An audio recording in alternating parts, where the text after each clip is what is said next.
Spoke जो आप ऊपर डाल रहे हैं उसके बराबर में 2 डालनी है। एक सुराख छोड़ना है आपने बीच में से जब छोड़ दिया उसके दौरान ये 2 सुराख आपने नीचे से देखना है कि ये 2 सुराख इसके एक आगे और एक पीछे, जो पीछे है उसमें डलेगा। अगर आप आगे डालेंगे तो आपका जाल उल्टा बनेगा, अगर आप पीछे डालेंगे आपका जाल सीधा बनेगा।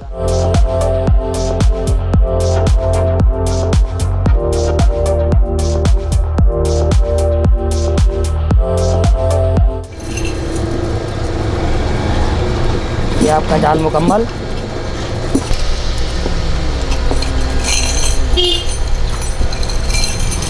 अब आपको एक ख़ास चीज़ जाल बनाने की बता रहा हूँ कि रिम के अंदर 36 सुराख होते हैं।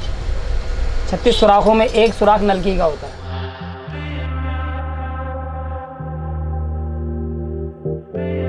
ये नई स्पोक है, इसको आपने तीलियाँ टाइट करवा रहे हैं। इसको एक दफ़ा जब फिटिंग करवा लिया, फिटिंग करवाने के बाद दोबारा आपको 2.5 से 3 महीने के बाद दोबारा टाइट करवाएं, यानी कि 600 से या 1000 किलोमीटर के बाद दोबारा टाइट करवाएं।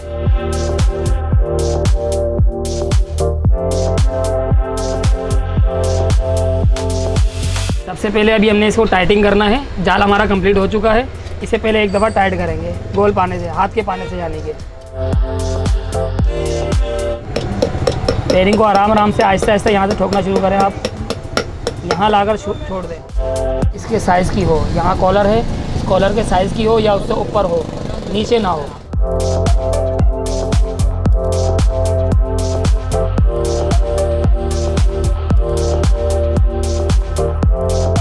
पुराने व्हीलों में इस तरह के डेंट आ जाते हैं, जो कि खड्डों वगैरह में लगकर इस तरह के डेंट आ जाते हैं। तो उसको निकालने के लिए हमें हथौड़ी की ज़रूरत पड़ती है। और हथौड़ी हम डायरेक्ट लोहे की नहीं चलाएंगे, सही है ना। उस पर या तो लकड़ी रखेंगे या लकड़ी की हथौड़ी इस्तेमाल करेंगे।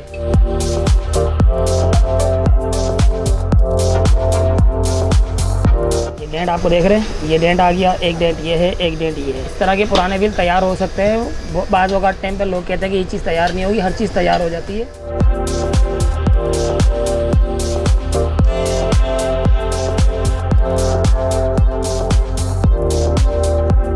अमूमन अक्सर ये होता है कि बहुत से लोग ज़्यादा पैसे ले लेते हैं, लेकिन नया रिम हो या पुराना रिम हो, जाल बनाने के पैसे एक ही होते हैं। उसमें थ्रू भी होगा जाल बनाने में और कंप्लीट जाल भी बनेगा, उसके पैसे एक ही होते हैं। पुराने रिम में थोड़ा ज़्यादा टाइम लगता है, लेकिन नए रिम में जल्दी हो जाता है। नया रिम कंप्लीट हो चुका बिल। कंप्लीट होने के बाद हम इसको फिटिंग करेंगे। ये रिम पट्टी इसलिए लगाई जा रही है कि जिसकी वजह से ये तीली अगर यहाँ से टूटती है तो बाहर ना आए, ट्यूब के अंदर ना जाए।